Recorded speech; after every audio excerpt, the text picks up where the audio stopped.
Dobrodošli u još jedno izdanje emisije u kojoj predstavljamo kandidate za gradonačelnike i odbornike na severu Kosova.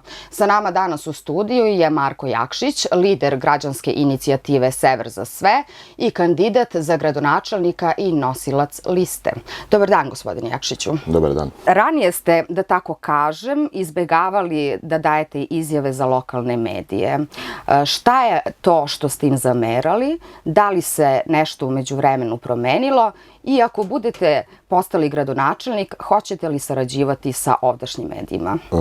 Izbegavao sam iz nekih razloga koji su imali veze sa poslom, a ne nešto lično protiv njih i kad god sam bio dostupan, bio sam dostupan različitim medijima, uključujući lokalne. Što se tiče budućnosti, ukoliko budem izabran za gradonačelnika, naravno da je saradnja sa medijima imperativ i obaveza svakog od nosioca javne funkcije na takvom mestu i mediji su u suštini korektivni faktor svake vlasti i treba da budu u kontaktu sa predstavnicima lokalne samouprave u svakom pogledu. Vi ste među onim Srbima koji su 2022. godine napustili kosovske institucije. Ovim kandidovanjem pokazuje se vaša spremnost da ponovo budete deo kosovskog sistema. Smatrate li da je tadašnja odluka bila greška i šta vas je navelo da se sada kandidujete? I dalje mislim da ta odluka nije greška i motivi zbog koji smo mi iz pravosuđa napustili pravosuđe su mnogo puta u prošlosti obrazloženi svim relevantnim faktorima, pogotovo u međunarodnoj zajednici. To je bila u tom trenutku krajnja mera koja je ostala na raspolaganju ljudima da bi nekako uticali na posrednike koji su izgubili interesovanje za ono što se dešava nakon integracije i nakon dolaska Kurtija na vlast, koji je krenuo da menja sporazume i dogovore i da urušava sve ono što je u prethodnom periodu bilo postignuto. Učestvovanje na ovim izborima je krajnja nužda i svrha našeg pojavljivanja na njima je pokušaj da donekle građanima i ljudima ovdje olakšamo život i pokušamo da makar neke stvari koje su trpeli prethodne 3 godine ne trpe više u budućnosti. Lokalni šerif na čelu inspekcije je nešto što je itekako motivišuće za svakog od nas da uzmemo učešće na ovim izborima. Vrlo smo svesni da lično, a i kao grupa cela, da je naša moć i nakon dolaska na vlast vrlo mala i da će Srbiji u ovim institucijama služiti da pokažu da, naravno, međunarodnoj zajednici da pokažu da je i dalje nemoguće živjeti na ovakvom Kosovu i da su nam potrebna neka nova rješenja koje bi uvažila naše razlike i naše specifičnosti. I unapred mogu da kažem da je narednih 4 godine vlasti u stvari borba sa vetranjačama na putu sticanja nekih prava naših građana. Neće biti lako, ne očekuje nas ni med ni mleko na tom polju, a da li je to povratak, ne doživljavam ga kao povratak, doživljavam ga kao jednu etapu u borbi za specifičnost severa, koja pre ili kasnije mora da bude uvažena, koja, nažalost, svih nas građana ovdje u ovom trenutku nije prepoznata. Spomenuli ste međunarodnu zajednicu. Kako mislite da ubedite međunarodnu zajednicu da je Srbima potrebna pomoć u ostvarivanju njihovih prava? Pa međunarodna zajednica i dalje ne veruje našim suzama i dalje misli da je njihov projekat iz 2008. godine jedini okvir u kojem mi možemo da živimo i da radimo i funkcionišemo na teritoriji Kosova i oni se svojski trude da nas vrate u taj okvir. Međutim, povratak Srba u taj okvir neće promeniti ništa i na praktičnim primjerima će se vidjeti da će te vlasti, lokalne vlasti, biti opstruisane na svakom nivou. U prošlosti, pre par meseci, ova vlada je donela i jedan zakon koji je ostao svima nama ispod radara, koji se tiče administrativnog ispitivanja svih odluka lokalnih samouprava. Taj zakon je bio priprema za ove izbore koji se dešavaju za par dana i ja sam siguran da će na svakom nivou biti opstrukcije svih odluka lokalne samouprave koje će voditi Srbiju, ovi ili oni. I to je taj okvir u koji nas stranci smeštaju, a koji će na kraju krajeva umjesto rješenja proizvesti neke nove probleme.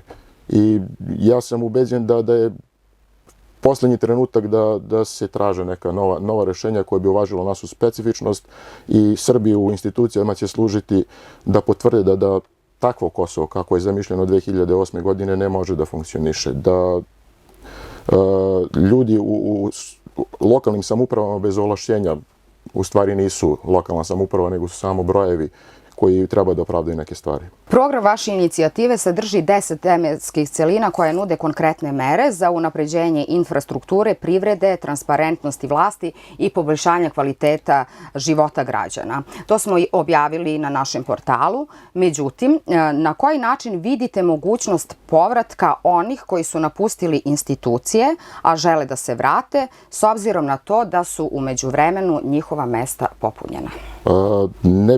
Ne bi se time u ovom trenutku bavio i ne bi iznosio eventualne planove na koji način bi se to realizovalo. Usredsredio bi se više na program koji nudi nešto novo građanima i nudi im prostora za neku novu nadu, za normalni život u ovom gradu. I mi smo program koncipirali kao grad budućnosti. Grad budućnosti, grad ekologije, grad nekih novih atrakcija u kojem bi pokušali da vratimo mlade ljude sa Centrom za inovaciju i preduzetništvo, jer dosta mladih ljudi, naših stručnih mladih ljudi je posljednjih godina otišlo i mi bi pokušali da ih privučemo ovde i naravno cilj nam je da olakšamo život roditeljima i maloj deci, jer Bogu hvala ovaj grad je i dalje grad mladih ljudi i dece i cilj nam je da osim ovih teških tema koje smo isto pomenuli u programu, tiču se ove 3 godine vladavine nelegitimnih predstavnika, da veći deo pažnje svoje kampanje i svog delovanja posvetimo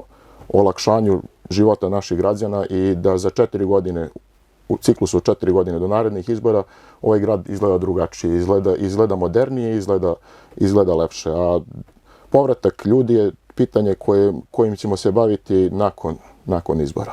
Vaša inicijativa nosi naziv Sever za sve. Da li se on povezuje sa vašim svojevremenim zalaganjem za podelu Kosova? Pa, ako je za sve, možda nije baš za podelu. Sever za sve je inicijativa koja je bukvalno za jednaka prava građana svih nacionalnosti koji žive na severu Kosova, uključujući većinsku zajednicu koja je srpska i koja je posljednjih godina i tekako ugnjetavana. Izbori u Mitrovici nisu pitanje velikih tema i ukoliko nekada naša građanska inicijativa prerasti u neku političku partiju koja bi se i bavila izborima i na parlamentarnom nivou, možda bi odgovarao na pitanje podele, ne podele, razgraničenja i svega ostalog. To pitanje u ovom trenutku ne rešava život naših građana u Mitrovici i mi se isključivo bavimo problemima Mitrovice. Pod kojim brojem nastupate i koja je vaša poruka biračima? Naš redni broj je 175. Pridnuli smo oba listića, a poruka biračima je vrlo prosta. Mi nudimo grad nove nade. Grad u kojem ima budućnosti za sve nas koji smo ovih godina ugnjetavani i nudimo to na drugačiji način. Dovoljno smo života proveli u Mitrovici, ljudi znaju i ko smo i šta smo i znaju šta smo u prošlosti radili i koliko smo spremni da se za bolji život svih nas ovde borimo. Činjenica je da to će biti teška borba i mi smo u neravnopravnom položaju u odnosu na jednu stranku koja ima iza sebe toliko logistiku, ali sigurno stvari nećemo raditi kao oni, nametnutost od strane nekog iznad njih, već ćemo sve odluke koje budemo donositi isključivo u konsultaciji sa našim građanima, pa bilo to preimenovanje ulica gde nećemo sedeti iza zatvorenih vrata i jednostavno odlučiti da se neke ulice zovu ovako ili onako, nego ćemo pitati građane svih nacionalnosti za svoje mišljenje i za njihove stavove.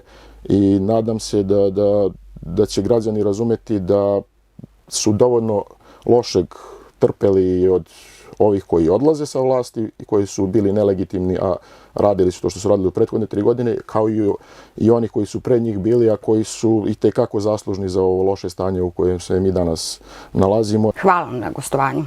Hvala i vama. Nastavite da nas pratite.